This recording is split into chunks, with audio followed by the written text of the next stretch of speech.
de la República por Arequipa, pero ahora candidata del oficialismo de Gana Perú para la presidencia del Congreso de la República. Congresista Solórzano, muy buenas noches. Buenas noches, Enrique. ¿Cómo estás? Bueno, se ha dicho muchas cosas de usted, de su candidatura, pero yo quiero empezar con los temas del día, porque Esther Saavedra, que es su principal detractora o la principal rebelde a su candidatura, ha dicho que 11 congresistas del nacionalismo, principalmente provincianos, dejarían la bancada oficialista fastidiados por no ser tomados en cuenta de la misma manera que sí son tomados en cuenta los congresistas limeños. Bueno, Enrique, hemos tenido diferentes reuniones, obviamente hemos estado una semana con este tema de la candidatura de Gana Perú a la mesa directiva.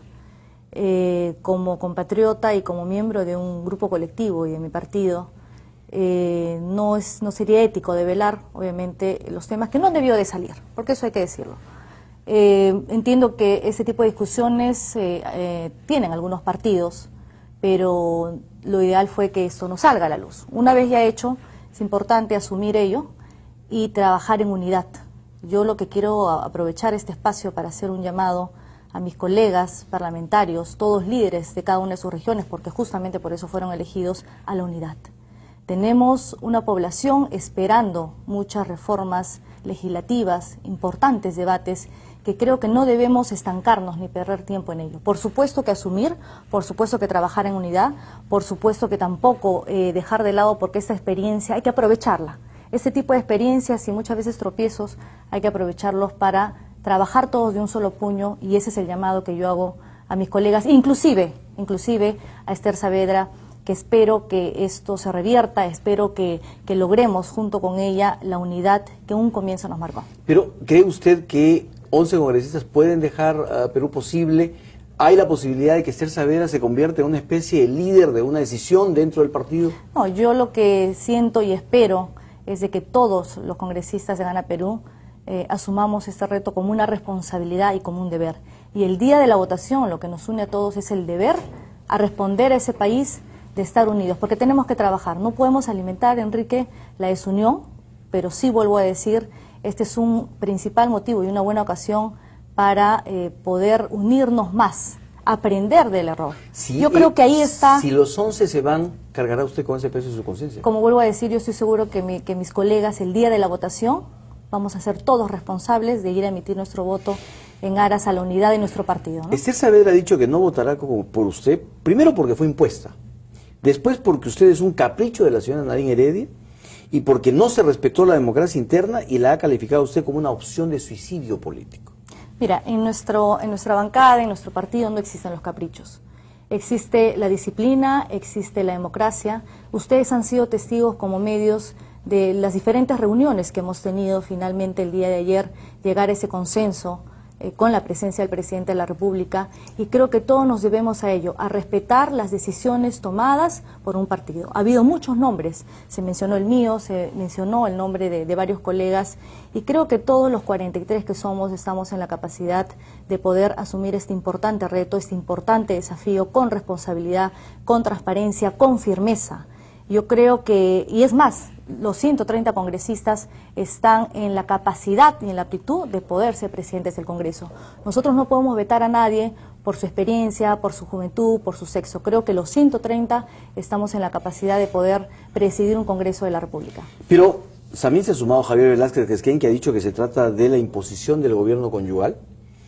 Y lo cierto es que a usted se le ha visto en los últimos meses muy cercana a Nadine Heredia, a su lado en casi todos los actos públicos. Incluso se ha dicho que usted había desplazado a Ana Jara en la preferencia de la primera dama, y que por eso ella tenía ahora más confianza en usted que en Ana Jara. Y eso es lo que sostiene Esther Saavedra. Es decir, usted no llega a esta postulación por sus méritos, sino porque es la preferida de Nadine Heredia. No, eso no es cierto. Y el presidente de la República, por lo menos así se dio a notar, le bajó el dedo cuando desde el extranjero dijo, bueno, ni Espinosa ni Solórzano, hay que buscar consenso, una candidatura de consenso. Eso no es cierto, y te lo aclaro. Si vamos a hablar de amistades, podríamos nosotros también, si vamos a entrar al cuadro de la especulación, especular que los congresistas reelectos pueden ser más amigos que yo de la primera dama, y eso no es cierto. La relación mía con la primera dama, presidenta del Partido Nacionalista, es la misma que tienen los 43 congresistas. Podría especularse, si estamos en el mismo sentido, que cualquier otro candidato de mi bancada hubiera sido, yo creo que hubiera sido el mismo tema y hubieran dicho lo mismo que es allegado al gobierno. Es más, la propia Marisol Espinosa, a quien nosotros reconocemos su liderazgo, una mujer provinciana al igual que yo, líder ya por sí, vicepresidenta, y nosotros reconocemos todo el trabajo que ella ha venido haciendo y que viene haciendo desde la vicepresidenta y como colega congresista. Nosotros discutimos el por qué no. El presidente ha sido bien claro en decir cuáles son los motivos por los cuales no podríamos exponer a ella y dejar de que cumpla su rol como vicepresidenta y exponerla. Todo eso se analizó, todo eso se discutió dentro de la bancada, sin dejar de lado su reconocimiento que todos los 43 congresistas y la admiración que le tenemos a Marisol Espinosa.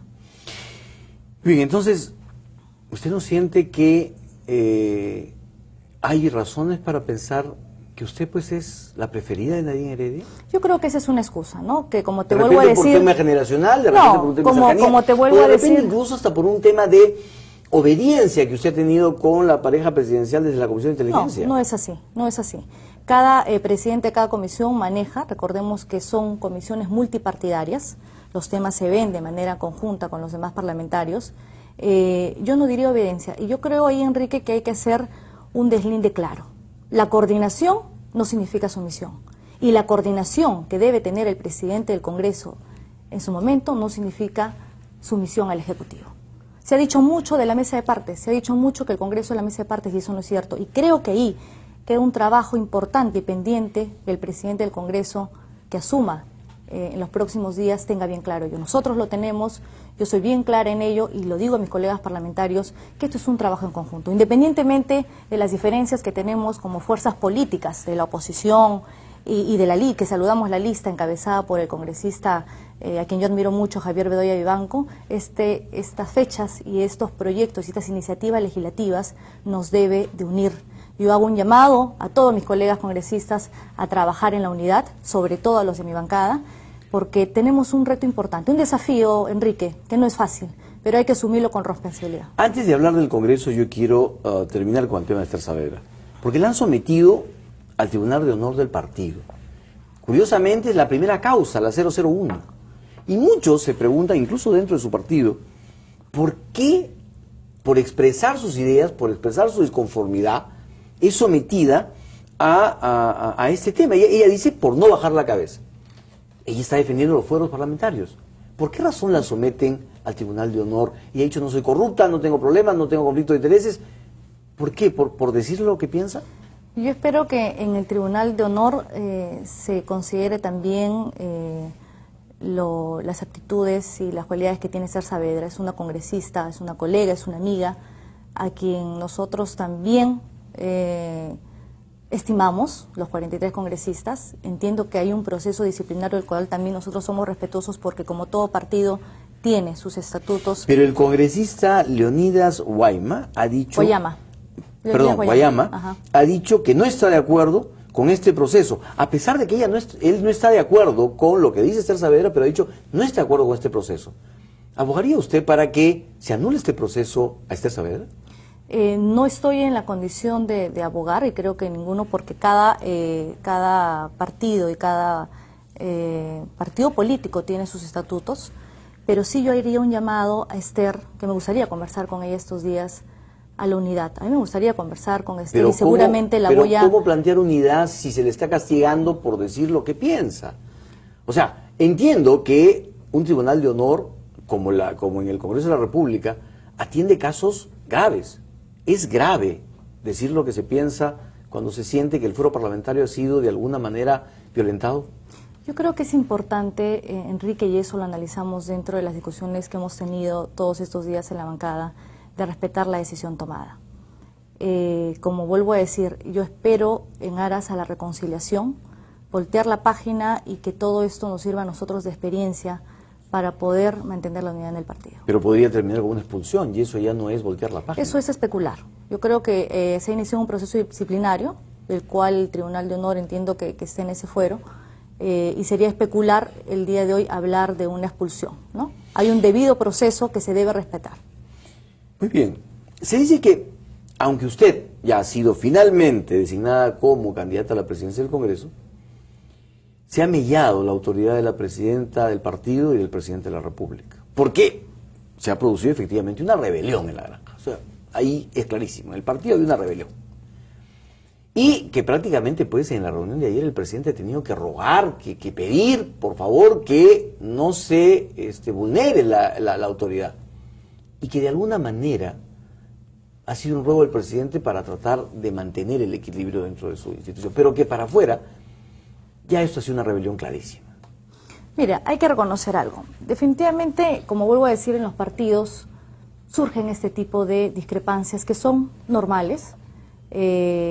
Suele pasar, no todos pensamos igual, algunos tenemos discrepancias, venimos de diferentes regiones, venimos de diferentes pueblos que nos han dado esa confianza de representarlos, y yo creo que esa es la mejor democracia que tenemos, justamente no pensar igual, pero sí pertenecer a un colectivo que cuando se toman las decisiones, esas decisiones se respetan. Pero las decisiones las toma una pareja que de repente no conversa cuando toma desayuno o cuando ya van a dormir. Eso no es cierto, Enrique. Nosotros hemos tenido muchas reuniones. Ustedes son testigos de la cantidad de reuniones que hemos tenido. Son testigos también, como vuelvo a decir, de que no todos pensamos lo mismo, pero justamente el día de ayer, en la reunión con el presidente de la República, todos, por unanimidad, todos tuvieron la oportunidad de hablar en esta y en la anterior reunión que tuvimos con el presidente antes de su viaje. Todos tuvieron la oportunidad de hablar, es por eso que hemos tenido una reunión de más de 5 horas, de más de 6 horas, en la que todos hemos tenido la oportunidad de expresar lo que sienten, de expresar sus apreciaciones, de proponer nombres, y finalmente se ha respetado la decisión de manera jerárquica, de manera consensuada, pero escuchando a todos los parlamentarios. Varios congresistas de diferentes bancadas han señalado que no apoyan su candidatura porque es una imposición, una nueva intervención de Nadine Heredia, y porque no teniendo nada personal contra usted, porque muchos con los que he conversado dicen, yo no tengo nada personal con ella, pero no tiene la experiencia, no tiene la muñeca política, no tiene la experiencia ni la capacidad para dirigir un Congreso en un momento sumamente difícil para la política y para la economía peruana. Mira, Enrique, como vuelvo a decirte, los 130 parlamentarios estamos en la condición y en la experiencia y en la capacidad de ser presidentes del Congreso. No podemos vetar a nadie porque son reelectos o porque son nuevos. Tenemos ya 3 años, no tenemos 2 días de congresistas, tenemos ya 3 años en los cuales nos hemos desenvuelto en diferentes condiciones. ¿3 años es suficiente para ser presidente del Congreso, para poder dirigir debates que muchas veces son realmente incendiarios? Yo creo que es importante ahí la capacidad y la voluntad de tener el consenso y el diálogo. Y el consenso se construye, Enrique, con diálogo con todas las fuerzas. Yo, en ese sentido, Dios mediante que nos dé la oportunidad de estas fechas poder consolidarnos más y tener los candidatos y ser respetuosos de los candidatos que propongan las diferentes fuerzas políticas y las diferentes agrupaciones, porque eso también hay que respetar, que cada grupo elija su candidato y ser respetuosos de ello, poder tener una mesa directiva en la cual se tenga las puertas abiertas y se tenga la voluntad del diálogo y llegar a los consensos que finalmente aquella población esté esperando, esas reformas y esas iniciativas legislativas que el pueblo necesita. ¿Por qué elegirla a usted y no a Javier Bedoya, que es un hombre de prestigio, un profesional de trayectoria, un congresista de varios periodos, que además tiene la admiración de varios de los congresistas? ¿Por qué elegirla a usted y no a él? Y bueno, tu pregunta, tenemos nosotros toda la voluntad de coordinación y de no de sumisión. Hemos sido bien claros en coordinar con el Ejecutivo. Tenemos nosotros una agenda importante y una tarea importante como es la del defensor del pueblo. Me gustaría a mí tener la oportunidad en calidad de mujer de tener un pleno extraordinario para tratar temas de género que el día de hoy siguen siendo archivados, siguen siendo dejados de lado y no puestos al debate. A mí me interesaría, y lo he conversado esto con Lucha Cuculiza, que como presidenta de la Mesa de Mujeres Parlamentarias, tenemos el tema de la reelección, de la no reelección de los gobiernos regionales. Tenemos una infinidad de temas, Enrique, y sobre todo creo que el Congreso debe estar atento a esta crisis, al tema de nuestra economía, que por supuesto todos estamos preocupados y es un tema que lo vamos a tratar en los próximos minutos. y el Congreso tiene que estar ahí, el Congreso tiene que colaborar, porque esto no se tiene que ver desde un gobierno o desde un mandatario, eso se tiene que ver de manera integral. Y qué mejor que en el Parlamento, con la representación de las diferentes fuerzas, podamos hacer nosotros un trabajo en conjunto. ¿Qué va a hacer usted para evitar que el desprestigio del Congreso? Tienen un récord de investigados, sancionados, en fin, gente con muy mala imagen. Tienen un récord de eso. Pero ¿qué va a hacer usted para que el desprestigio del Congreso no siga en caída libre? Yo creo que ahí es un trabajo en conjunto, no solamente del presidente del Congreso, es un trabajo que tienen que hacer, por supuesto, los que integran la mesa directiva y los voceros de las diferentes fuerzas, y tenemos que hacer un solo puño. Sabemos cuál es la imagen mediada que tenemos del Congreso de hacer y de estar en la obligación de que nuestras normas se cumplan. La imperatividad de la norma creo que es importante. Pero ahí justamente han habido varios temas, porque justamente se ha acusado a la mayoría y a la presidencia del Congreso, el Freddy Otárola, de pretender blindar a varios congresistas. El caso de Zenaida Uribe fue un momento, de congresistas Alejandro Toledo, de sus socios, en fin, varios casos en los que se le ha pretendido blindar, y cuando ya no han tenido, porque las pruebas eran enormes, porque ya la presión política era fuerte, no han tenido otra opción, han tenido que sancionar. Y porque además habían casos en otras bancadas que si no sancionaban ya era un escándalo. Hay casos en los cuales, por ejemplo, las socias o ex socias del primer ministro no se han presentado a las comisiones hasta ahora en varias llamadas y no ha pasado nada, nadie las llama de grado fuerza. Se pueden burlar del Congreso como quieren, pero como son las ex socias del primer ministro, nadie dice nada, nadie reclama. Entonces, ¿por qué lo ancho para los oficialistas, lo angosto para los de la oposición? ¿Eso va a cambiar? Eso va a cambiar. El presidente del Congreso tiene que tener claro de poner al debate y de continuar con la agenda parlamentaria. Creo que no podemos nosotros el día de hoy decir esto se pone y esto no se pone. Se tiene que poner lo que se tiene que poner. Se tiene que continuar, por supuesto, con la agenda parlamentaria y tengamos que discutir los temas. Y será el Pleno y serán los parlamentarios que decidan a través de su voto. El Congreso tiene que rescatar su autoridad precisamente castigando lo que debe castigar y no permitiendo que se burlen de ellos, como lo están haciendo las funcionarias que han sido socias del primer cornejo en ellos. Precisamente el Congreso tiene que hacer lo que le corresponde hacer cumplir la norma y hacer cumplir que esas comisiones trabajen, que esos presidentes de las comisiones tengan toda la garantía de que van a culminar con las investigaciones. ¿Va a culminar en las investigaciones del caso López Meneses? Se va a poner al debate y se va a tener que coordinar con los presidentes de todas las comisiones y hacer una agenda parlamentaria. Porque lo que se dice es que, por ejemplo, el gobierno es el menos interesado en saber lo que pasó con López Meneses. Eso no es cierto. El presidente de la República ha manifestado claramente que él tiene toda la voluntad de que esto se esclarezca, que más que el propio gobierno, de que esto finalmente tenga ya un esclarecimiento y una conclusión final. Y coordinaremos con los presidentes de las comisiones a que se ponga a debate todo. Enrique. No solamente se trata de congresistas. Mire el caso de Heriberto Benítez, cuestionado por decir que se pertenece a la red de Orellana, a pesar de que él dice que no. Hay asesores de congresistas que han tenido que renunciar hace poco porque están ligados a temas de corrupción. Y hoy se señala que la red de Orellana tendría más operadores en el Congreso. Por ejemplo, la familia de la trabajadora parlamentaria María Roncaya Loaiza vive en un inmueble usurpado por el cuestionado abogado. El Congreso necesita una limpieza. Siempre Daniela Botaz decía fumigación en la Cancillería. ¿Necesitamos fumigación en el Congreso? El Congreso debe hacer lo suyo y debe ser respetuoso, yo creo, de las investigaciones tanto en el Ministerio Público. Tenemos que tener en cuenta la independencia de poderes y tenemos que ser respetuosos de ella. Tenemos que ser respetuosos de que todo se haga de manera célere, de manera rápida, de manera transparente. Y en ese sentido, creo que es importante respetar esa independencia de poderes que tenemos. Claro, tenemos muchos casos, Enrique, que se ven paralelamente en el Ministerio Público y en el Congreso de la República. Claro, pero hay casos como estos de trabajadores de diferentes congresistas que deben investigarse, que deben investigarse. Pero la población también no se puede quedar en la investigación. Claro, la sanción viene después de un debido proceso. Es importante respetar los debidos procesos en el Perú. Eso le preguntémosles al Poder Judicial. Pero por la autonomía eso del Congreso, el Congreso puede Judicial. tomar la decisión de despedirlos, sacarlos y ponerlos a disposición del Poder Judicial. Como te digo, es importante, Enrique, respetar el debido proceso de cualquier persona. Si hay un tema, por supuesto que se debe investigar. Por supuesto, esto es algo inmediato que se debe tomar en cuenta, pero ser respetuosos, y siempre lo he dicho, desde que integro la Subcomisión de Acusaciones Constitucionales. Hay un debido proceso que se debe respetar y creo que nadie puede ser sancionado sin ese debido proceso. ¿Pondrá usted al debate los informes de la mega comisión? Se pondrá al debate todo lo que se tenga que poner al debate. ¿Con la esperanza de inhabilitar a Alan García?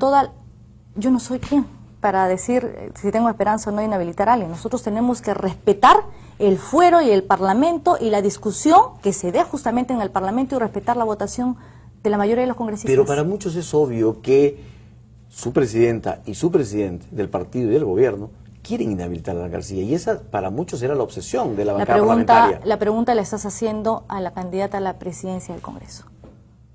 No la estás haciendo a la oficialista Ana María Solorzano. Bueno, y la candidata a la presidencia del Congreso tiene que tener bien claro que existe un debido proceso, que se va a poner al debate todo y será en el Parlamento donde se determine a través de la votación y de la discusión y de justamente ponerlo al debate y que se debata de manera amplia, con el tiempo que los congresistas requieran y sea necesario, a que ellos determinen. Será el fuero parlamentario el que determine, Enrique. El congresista Daniel Aguataz ha dicho que la mega comisión no va a llegar a ningún lado. Respetamos porque justamente él es un militante aprista, entendemos que ese es el rol que cumple tanto Mauricio Mulder y Daniel Aguataz. Pero, como te digo, esto no se trata de una persona ni de lo que quiera una persona. Esto se trata del Parlamento en su conjunto, en el cual este tipo y estos temas deben ser debatidos. Hay varios ministros que podrían ser acusados constitucionalmente y muchos piensan que a usted la ponen a la cabeza del Congreso precisamente para bloquearlo o evitarlo. El caso del primer ministro, por ejemplo, ¿no es cierto? Entonces, esto va a ir a una subcomisión de acusaciones constitucionales.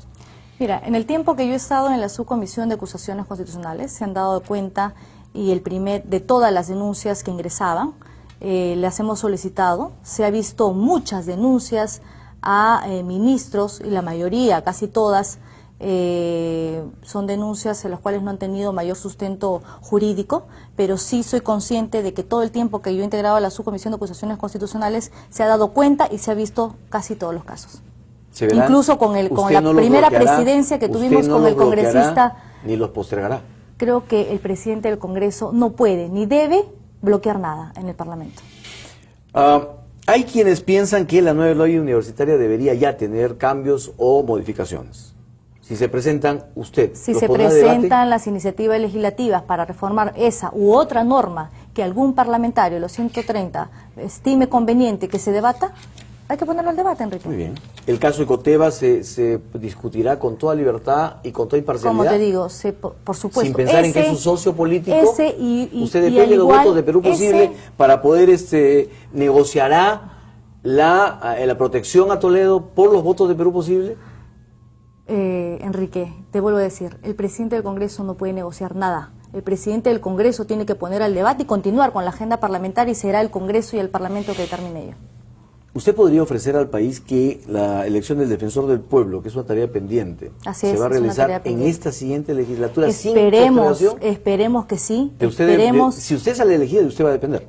Por supuesto que sí. Yo creo que eso es un compromiso que el Congreso viene ya teniendo pendiente hace mucho tiempo. A través de la votación de los parlamentarios, ya tenemos un nuevo Tribunal Constitucional, nuevos magistrados, y la tarea pendiente no la podemos seguir pateando, ¿no? El defensor del pueblo es importante. ¿Va usted a poner en debate la ley de la unión civil?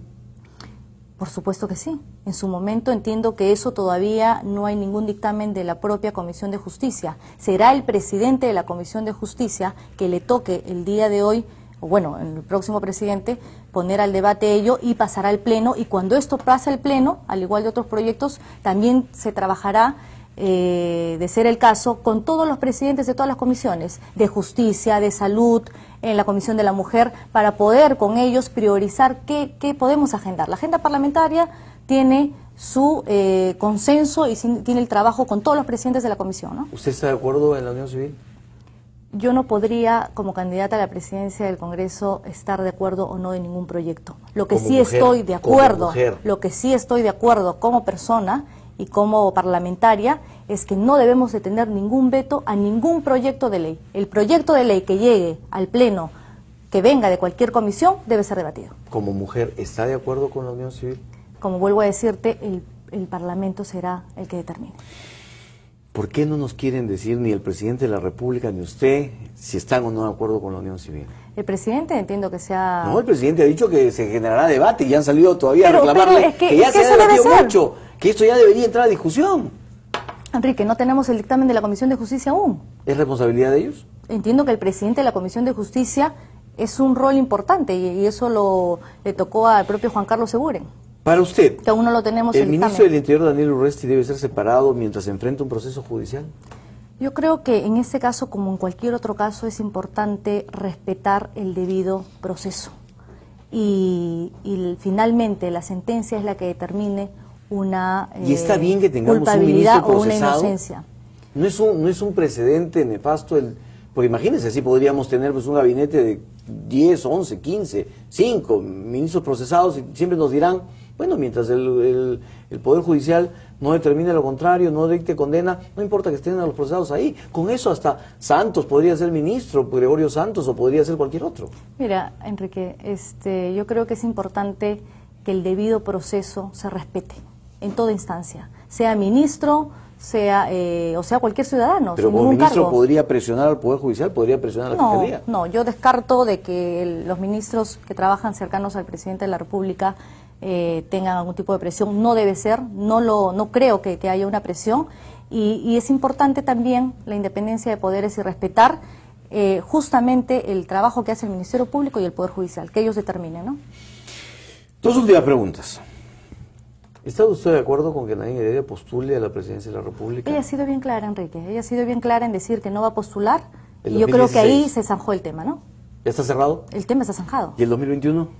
El 2021 le preguntaremos o le preguntarán ustedes a la propia señora Heredia. Y lo último es, empieza la negociación por las comisiones. ¿Qué comisiones deben mantenerse bajo el poder del oficialismo? Creo que el candidato a la presidencia del Congreso no le toca decir a quién le corresponde cada comisión. Una vez instalada la mesa directiva, entiendo que hay una junta de portavoces donde serán los portavoces quienes se sienten pues a ver este tema, ¿no? En su momento.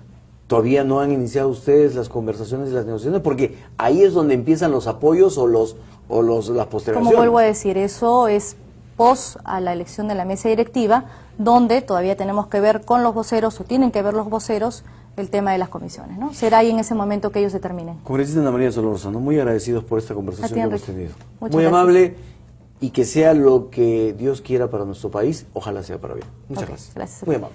Vamos a una pausa, regresamos para hablar con el canciller de la República, Gonzalo Gutiérrez.